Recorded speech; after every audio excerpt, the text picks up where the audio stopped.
Fala pessoal, tudo bom? Não, eu não desisti, estamos aqui com o nosso Kreutzer 13, número 13, chegamos ao número 13.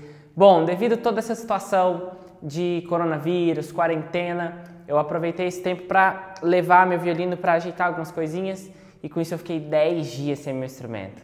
Por isso que acabei que não gravei os outros vídeos aqui do Kreutzer, mas estamos de volta, né, num cenário um pouquinho diferente hoje, com esse quadro bem bonito aqui de um violinista. Então, vamos ao nosso Kreutzer 13, espero que vocês gostem. Estou trabalhando arduamente nele. E, bom, quais foram as coisas que eu reparei nesse Kreutzer? Quais foram as coisas que eu trouxe para esse Kreutzer? Esse Kreutzer, ele é puramente muito daquela coisa que eu venho falando há muito tempo sobre a questão do ângulo do cavalete, deixar o arco mais próximo entre as cordas, quando estiver tocando a Lá, vai tocar Ré, deixa mais próximo da Ré, essas coisas. E também ele trabalha um movimento que é esse movimento do pulso, que a gente vai ver bastante. Que quando ele troca de corda, a gente vai usar esse movimento. Não é um movimento de usar o braço, a gente vai usar só o pulso. Entendeu? E, claro, a gente vai, para estudar, é bom exagerar, principalmente para quem não está acostumado. Para ter o movimento primeiro.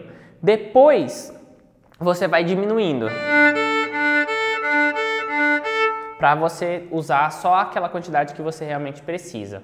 Bom, então, feito isso, a primeira forma com que eu estudei foi sem colocar nenhuma nota, só usando as cordas que eu vou utilizar. Então seria...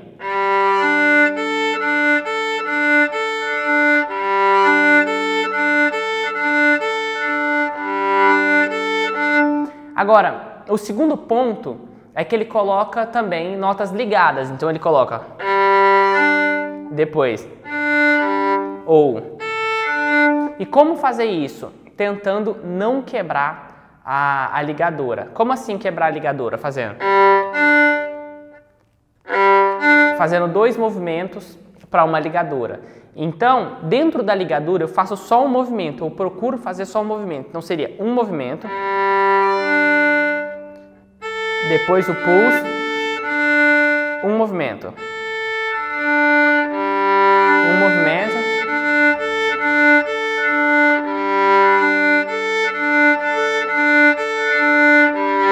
e aí eu trabalhei isso em várias outras partes, né? Depois nas outras cordas.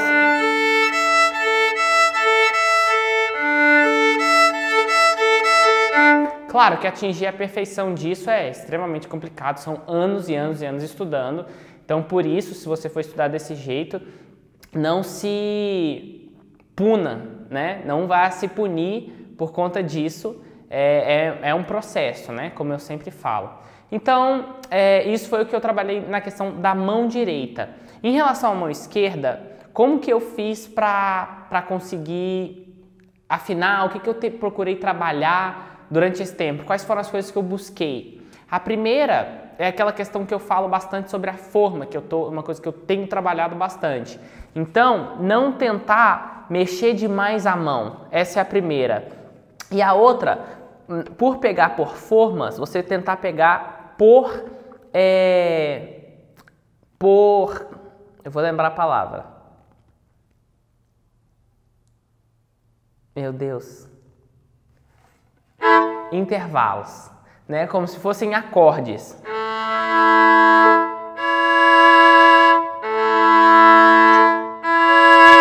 Então primeiro você afina as duas de baixo e procura não mexer a mão.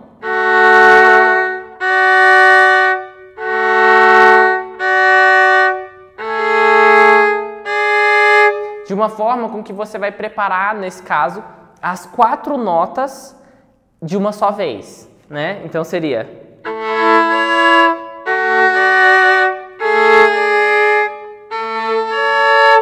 né? Em vez de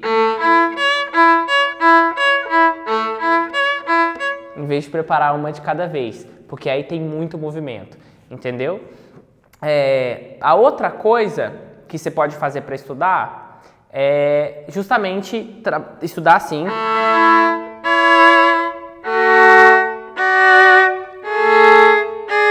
E depois você junta com o que você está fazendo na mão direita. E a outra coisa que eu trabalhei em relação à mão esquerda foi uma relação com o polegar. Porque às vezes você vai ter umas extensões, isso eu vi nesses últimos dias em um dos vídeos didáticos que o August Hadlich está fazendo. Então pode ir lá no IGTV dele, para quem fala inglês. Ele está colocando várias dicas assim, e eu sempre me perguntei por que a mão dele parecia uma mão de violão assim quando ele tocava. E ele revelou um dos segredos, né? Assim, para mim era um segredo, e eu fiquei muito curioso assim com relação ao que ele falou, porque eu nunca tinha ouvido ninguém falar a respeito disso. E ele estava falando justamente a respeito do dedão, que em alguns momentos quando ele faz as terças, e ele tem, por exemplo, de terceira posição para primeira posição, ele deixa o dedão dele, o polegar, na segunda posição, de forma com que ele não mexe o polegar. Por isso que a mão dele, se você reparar, ela parece até uma aranha, assim, quando ele toca, porque é realmente muito perfeita. Então, alguns momentos que ele muda de posição, eu estou procurando mudar o dedão apenas e não mudar de posição. Por exemplo...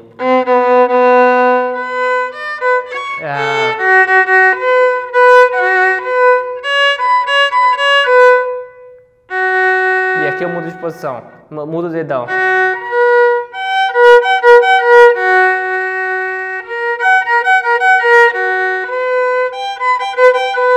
Enfim, é algo que eu tô buscando ainda, e basicamente foi isso que eu trabalhei. Para esse vídeo não ficar muito longo, até porque esse Kreutzer é muito longo.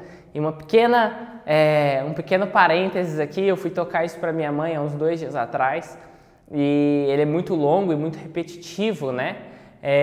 Muita gente conhece, lembra muito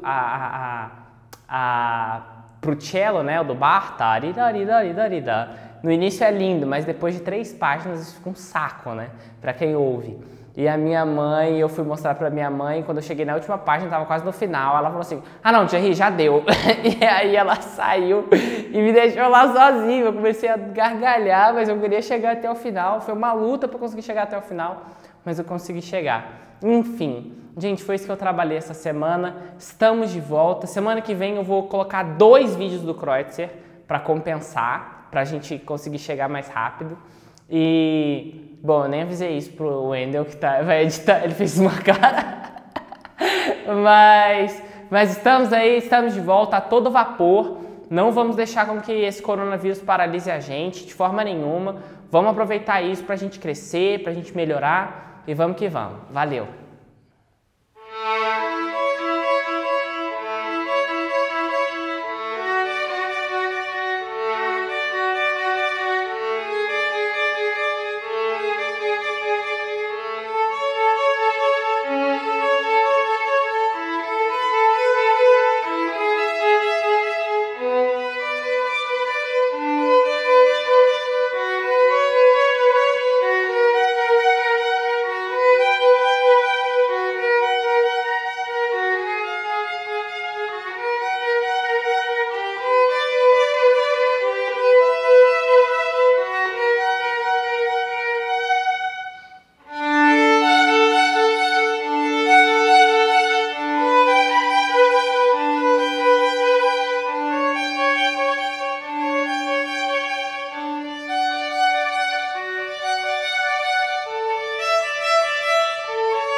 Bom, pessoal, foi isso.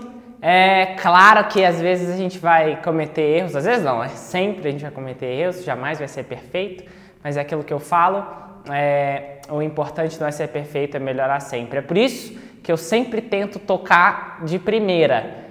Claro, nem sempre vai dar, quando eu cometer um erro muito grave que eu parar, eu vou ter que parar, não tem jeito, né? Mas eu procuro isso aqui, mais uma vez, para um crescimento pessoal, para motivar quem está desmotivado. E eu acho que o mais importante é a gente pensar que não existem pessoas perfeitas, entendeu? Por isso que eu procuro sempre tentar, durante esses crossfit, pelo menos, ser um instrumento da verdade. Então isso aqui que vocês estão vendo é a verdade, não tem, eu poderia editar, tentar fazer alguma coisa, mas eu acho que isso seria uma mentira. Então tá bom, pessoal, nos vemos na semana que vem, valeu!